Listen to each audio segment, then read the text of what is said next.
Hello, I'm Jashykins, and welcome to my review of the American Horror Story episode Unholy Night, which was a Christmas-themed episode. And for some shows, something like a Christmas special would be a nice, happy time with people coming together.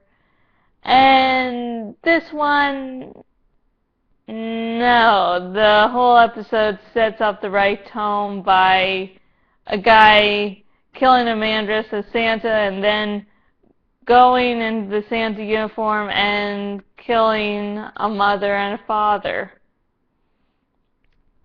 Yeah, so this whole episode began like, oh, this is a nice, happy holiday special. Yeah.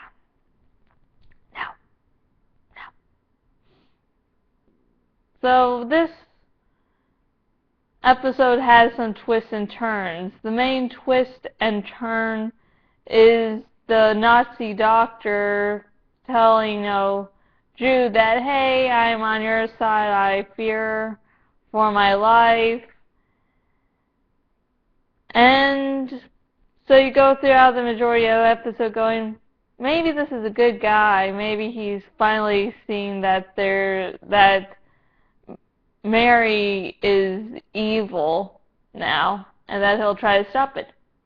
Nope, it turns out he was on Mary's side all along, and he goes to Mary going, I hope you, well, he basically says, I hope you see where my loyalties lie, and that you don't question me anymore. And that was a good twist and turn for this episode, because you're like, yay, they're finally going to get rid of Mary. But nope, Mary's sticking around a little longer. And oh, this is Balthazar, if you're wondering.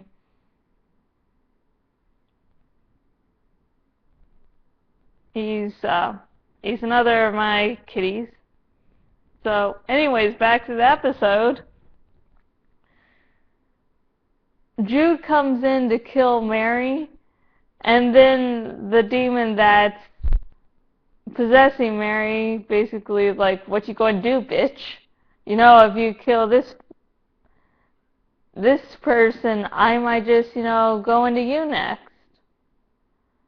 So it brings up a good question of how they're finally going to get rid of the demon possessing Mary, because yeah, this isn't like a human you can kill. This is something that can jump from one body to the next.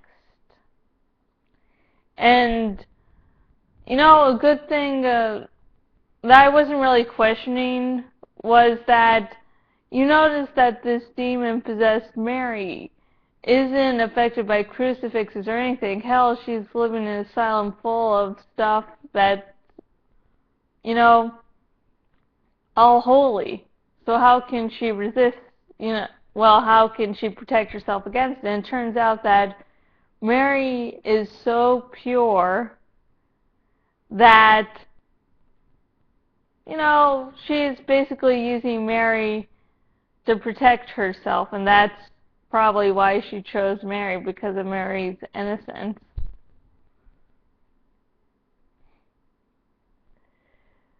Yeah, and we get to see more of the lesbian reporter who figures out that, hey, Mary didn't tell anyone about them because, hey, look, there's Kit. And if Kit's here, that means that help ain't coming. Luckily enough, the bloody face comes back and he acts like a jaded lover going, oh, you just broke my heart, you used me, I told you my story, and then, you just tried to kill me and ran off. And it's like, you're obviously insane, because you raped her, and then you tried to fucking kill her. Yeah. It's not like she broke your heart. She was trying to stay fucking alive, and you tried to kill her afterwards. So yeah. Crazy person. And it turns out that kid helps her, and this lesbian reporter is so fucking, pissed off at Bloody Face that it's just, you should die. And he has to die, he has to die now. And kid's like, wait, he's the only way I am getting out of the electric chair. So now they're, at the very end of the episode, they're holding Bloody Face captive. And I don't know how long that will last. Probably not long. And Bloody Face goes, after you escaped, I cleaned every part. I had to destroy Bloody Face. I had to destroy Bloody Face. And, oh, you're trying to use the court's, your evidence to get me killed. Yeah. Who are they going to believe? The doctor or the patient? And it's like, holy shit, it's Michael Crichton book. It's the one that talked about how this one boss woman tries to, basically rape a male coworker and then makes it all seem like she's the victim. I can't remember the name of the book, but that's sort of how this sort of reminded me of. I think it was Discretion. Please comment below and tell me. Anyways, and it's just like, yeah, there's going to always seems to be this one party that will be trusted above the other. And mind you, the lesbian reporter's only reason why she can be held there is because homosexuality is considered, in that time period, a mental illness. I'm not saying nowadays homosexuality isn't considered mental illness by some people, but it's removed out of the books that it is. So now it's not officially. So yeah. Well, let's not get into a rant about that right now. That's a whole separate video. Anyways, the lesbian reporter is now in a predicament because, her rapist and would-be killer is alive. And of course, as I mentioned previously, Jude had some things to do here.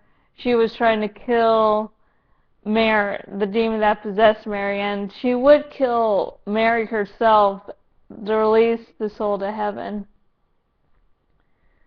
I'm going to end this video by saying something, a little thing I was disappointed in was, the cliffhanger from last episode where Jude was talking to the parents, and it turns out that Missy was still, I think that might be her name, Missy was still alive and not dead like she thought.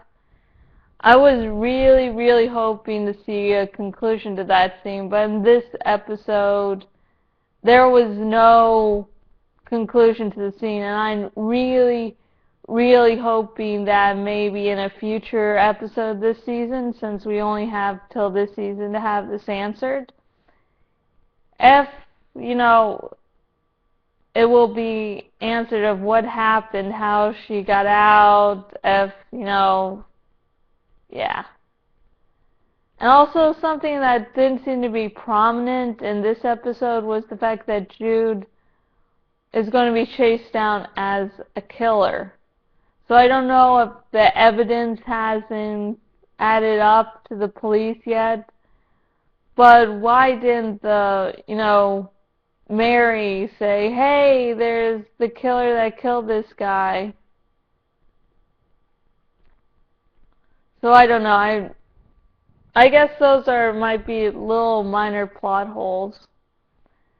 And I have been Jashykins. This has been Balthazar. If you want to contact me for whatever reason outside of YouTube or my blog, you can do so at Facebook at facebook.com/jashykins fanpage, or on YouTube at, not YouTube, I keep messing that up. I mean on Twitter at jashykins.